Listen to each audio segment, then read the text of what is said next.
In this video, I'm going to talk about how the Grand Cherokee L drives and how well it does off-road. If you want to know everything else about the Grand Cherokee L, be sure and check out part 1 of this video after you've watched. First, let's talk about how the Grand Cherokee L drives out on the road. Then let's talk about how this drives out on the trail. 0 to 60 depends on whether you get the V6 or the V8 engine. I was able to test a 4-wheel drive V6 model that went 0 to 60 in 7.3 seconds. That's a little bit slower than some of the front-wheel drive competition, even though power levels are similar, because the Grand Cherokee L is a little on the heavy side. Depending on the options you select, curb weight will range from around 4,500 pounds to around 5,300 pounds. At the moment, I'm in the heaviest version of the Grand Cherokee. This is the Summit with the V8 engine and 4-wheel drive, but this is also the swiftest version of the Grand Cherokee. 0 to 60 happened in this model in 6.3 seconds. As you might logically expect, since this has the same V8 and V6 engines that we find in the Dodge Durango, 0 to 60 times are substantially similar as well. But depending on exactly how you have them configured, this could be a little bit lighter than the Durango. 60 to 0 stopping distance will also depend on the model that you get. I was first able to spend time in a vehicle with more off-road focused tires. That's the Overland edition of the Grand Cherokee L. That one stopped from 60 miles an hour back to 0 in 126 feet. That's a little bit long for a 3-row crossover, but not exceptionally long. This particular model is the Summit trim with the optional 275 width tires. This model dropped that stopping distance down to 115 feet. Not only are the tires different, but they're also wider. Obviously, I haven't been able to test this on the usual winding mountain roads that I drive everything else here at Alex & Autos, but I have to say that the Grand Cherokee L has a good refined feel to it. The Grand Cherokee previous generation and the Dodge Durango were already good, but you can certainly tell that this is more refined than those versions. This has an adaptive height air suspension, just like the last Grand Cherokee, but it also has an adaptive damper function in this vehicle that we didn't find in the previous generation model. So not only can this adjust the height of the suspension, it can also adjust essentially the firmness of the suspension at the same time. And you'll certainly notice that this has a more polished ride as a result if I'm in the auto mode, and if I put this into sport mode, the suspension does firm up a little bit.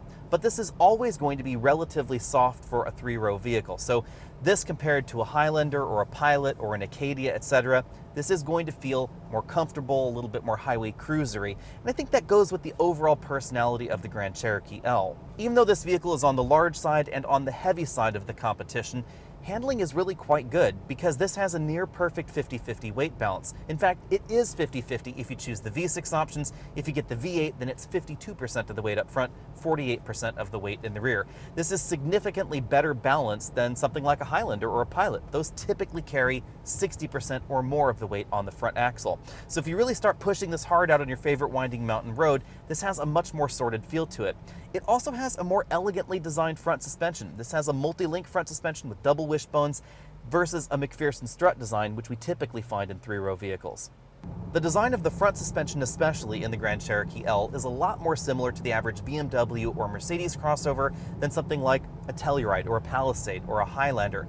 As a result, not only does this have a better polished feel out on the pretty rough roads that I've been driving on here in Michigan, but it also provides a better contact patch when you're really driving the vehicle harder. This has a lot of weight to hustle around, but it does a really good job of keeping that in check and still feeling relatively sporty. Now, obviously, the V6 engine is not going to be as swift as this V8 engine. There are times the V6 engine can feel a little bit out of breath, especially if you're passing someone out on the highway. The V8 is definitely going to be the performance choice, but it's also going to be an awful lot more expensive. You'll obviously have to wait until I can get my hands on this back at home before I can give this the official ride and handling score, etc.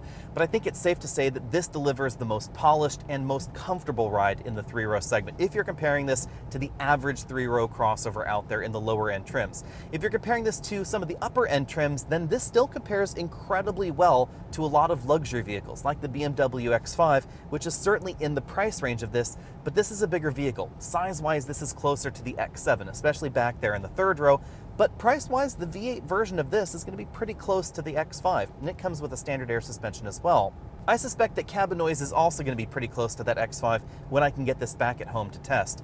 Even in the Overland trim, which has the more off-road focused tires, I measured just 70 decibels in this cabin. This is probably one of the quietest entries in this group. Now, I've only been able to drive the Overland and the Summit versions. These do seem to have a little bit of extra sound deadening, but the difference is not too huge between this and the absolute base Laredo trim.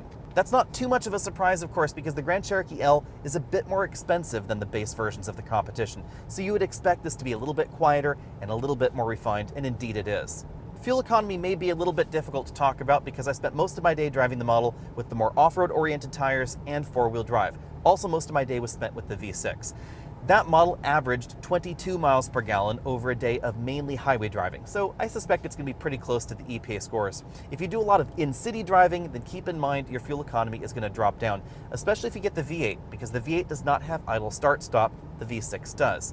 If you get this V8 engine, then I suspect fuel economy is going to be substantially similar to what we see in real-world driving in the Dodge Durango. It's basically the modernized version of that 5.7-liter V8. The only real difference between this 5.7 and the one that we find in the Durango right now is that this meets more modern emissions control standards, and that's likely why the horsepower figure dropped just a hair. During my day with the Grand Cherokee L, the two things that kept coming to mind are refinement and polish, things that the Grand Cherokee L really has in abundance. And I'm not just talking about the really well-designed dashboard, the attractive style of the vehicle on the inside. The exterior style is a bit more of a personal preference thing, but the interior is absolutely gorgeous in here. I'm talking about the way the suspension is designed, whether this was out on the trail or on a gravel road or on a poorly paved road or a smoothly paved road, the suspension tuning is excellent. Before I talk about the off-road ability, I should mention that only the top-end trims seem to get auto brake hold. That's a feature that I wish was in more models. It's also worth noting that this seat massage functionality, like most seat massages in the luxury segment, times out after a while. So this is not like Ford's anti-fatigue seat, where it will just stay in operation for hours and hours at an end. This one seems to operate for about 15 or 20 minutes or so, and then it will just turn itself off. Now, this is much more of an aggressive seat massage in the seat back cushion than we find in modern Fords, but keep in mind it's not going to stay on all the time. I was able to spend a very limited amount of time towing a trailer with the Grand Cherokee L, and honestly, this feels a great deal like the 5.7-liter V8 in the Durango with a trailer attached to the back.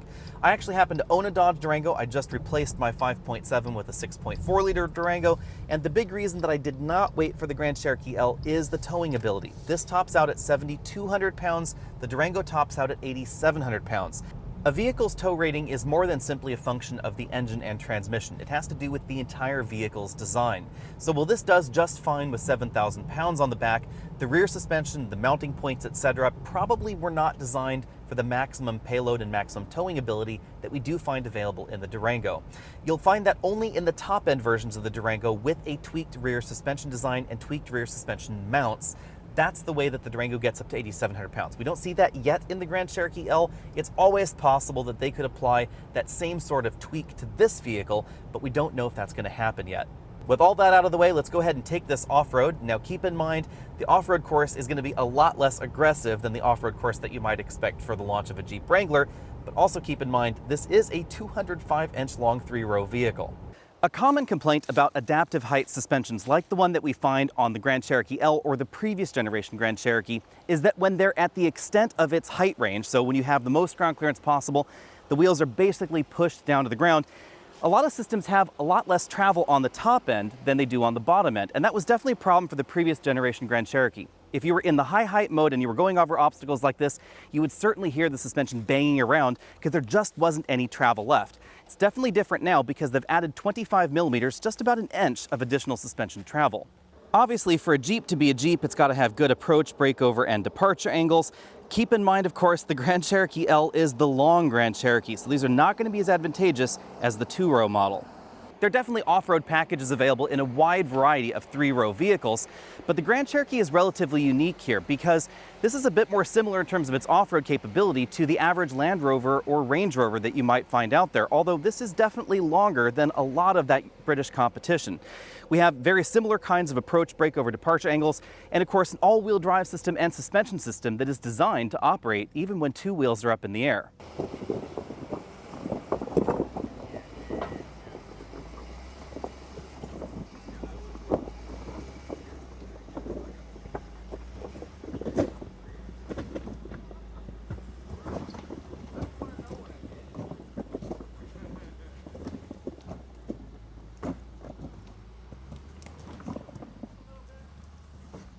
Let's go ahead and follow this red model up the hill. The Durango and the Grand Cherokee L are the only two vehicles with skid plates, but the Grand Cherokee L is the only vehicle in this category with skid plates and nearly 11 inches of ground clearance and that active air suspension.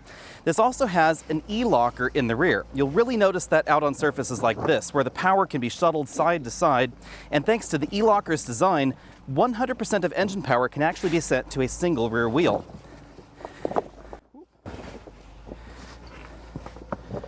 Across the front axle, we don't have an E-locker or a limited slip differential. Instead, Jeep just goes on a brake-based system to try and send power left and right across the front.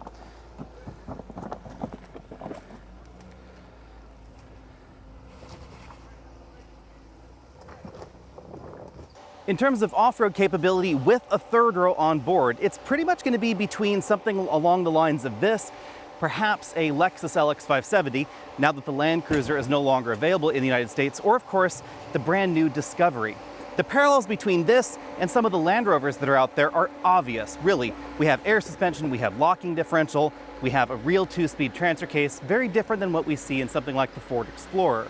If you want to take your serious luxury off-road ability to the next level, we're not talking Lexus LX 570 price tag, we're talking Mercedes-Benz G Wagon price tag, because that's really going to be one of the few vehicles that is like the Grand Cherokee or this 3-row Grand Cherokee L with more off-road capability. That G Wagon and of course the Wrangler lineup in Gladiator are some of the only vehicles available worldwide with front, center, and rear locking differentials. Now, very clearly, the Grand Cherokee L is not going to be as capable as the 2-row Grand Cherokee. It definitely rock crawls just fine like this, but the approach, departure, and breakover angles are likely going to be better in the 2-row model. And of course, no Jeep would be complete without water fording ability, so we find 24 inches of fording ability in the new Grand Cherokee L. Clearly, that's not going to be as much as a Wrangler or some of the other truly off-road capable vehicles, but none of them are going to have a 3rd row. The design of the suspension system in the Grand Cherokee and the Grand Cherokee L is quite different than the average 3-row crossover on the market. Not only does this have a fully independent suspension, but it has a double wishbone front suspension, definitely different than the McPherson strut designs that you'll find out there. And we have a lot more wheel travel and wheel articulation than you'll find in the average 3-row vehicle, something like a Highlander or a Pilot or a Telluride or something like that. These concrete moguls are 12 inches on one side, and then there's a 12-inch hole which is going into right now, so we have nearly 4 feet of clearance between that tire right there and the dip at the bottom. And as you can see, this suspension system was designed for this kind of climbing and tipping. The Grand Cherokee may be a big 5,000-pound SUV, but what you can do with the right electronic control systems and the right 4-wheel drive systems is truly amazing. The Grand Cherokee does not have a user-selectable rear locker. Instead, this has an automatic E-locker or E-limited slip differential. One of the things that a lot of people don't realize is that if you're on-road in situations that are icy or snowy or sleet or things like that, you don't really want a true locking differential. You want there to be some variation between the front axle and the rear axle and across the front and rear axle. That's because when you're going around a corner on ice or on snow or other slippery surfaces, you want the wheels to be able to spin at different rates so you can actually complete the corner without a problem. If you had a full lock of the front axle and a full lock of the center and a full lock of the rear, this wouldn't feel quite as sorted on-road as something like this. And that's exactly why we find a relatively similar mechanical setup in modern Range Rovers. This course may not look too technical right up front, but this is honestly a course that very few 3-row vehicles could ever accomplish. You certainly would not be able to do this in anything outside of a Grand Cherokee L or perhaps something like the new Land Rover Defender with the 3-row option. In this position, you'll really notice the E-limited slip differential in the rear. It's causing that rear wheel to spin just about the same rate as the one on the other side. It doesn't completely stop. If you're looking for a 3-row vehicle with a quiet and comfortable cabin, good on-road manners, and absolutely excellent off-road ability for a large 3-row vehicle like this, you should definitely put the Grand Cherokee L on your shopping list. This is the only vehicle in this segment outside the Dodge Durango that offers you a 2-speed transfer case, skid plates, etc. And this is the only one with a full adaptive air suspension that will get you nearly 11 inches of ground clearance and 2 feet of water fording ability. It also gives us a really good idea of what the next generation Grand Cherokee will look like. Initially, I had expected the Grand Cherokee L, with especially the interior on this model, to be even more expensive than it is. So in my mind, I think this is a reasonable deal. But keep in mind, there is going to be the Wagoneer and the Grand Wagoneer that will really lead the Jeep segment into something more premium and more luxury than we've ever seen out of Jeep before.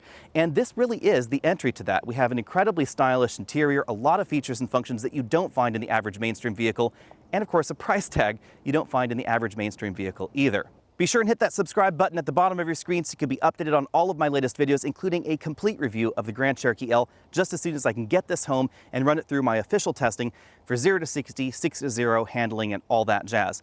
Also, that's the video where I will compare this against the direct competitors in this segment, and probably a bit more of an expanded comparison section because there are so many different things that you could compare the Grand Cherokee L to. Not just something like the Toyota Sequoia or the Armada or a Highlander or a Pilot. This really crosses all sorts of barriers because this is about the same size on the outside and not too far off the size on the inside of something like an Audi Q8 or a BMW X7 or even a Mercedes-Benz GLS, which sounds a little bit weird when we're talking about a Jeep, but in an odd sort of way, this is actually more like the rear-wheel drive Land Rover or Mercedes or BMW competition than anything that you'll find from General Motors at the moment. The Ford Explorer gets a little bit close, but it is still not intended to be the same kind of thing that we see out of this Jeep. Be sure and let me know what you think about that down there. Head over to facebook.com/AlexNautos. Check out my merch store at AOAmerch.com, Facebook, all those other social places, and I'll see all of you next week.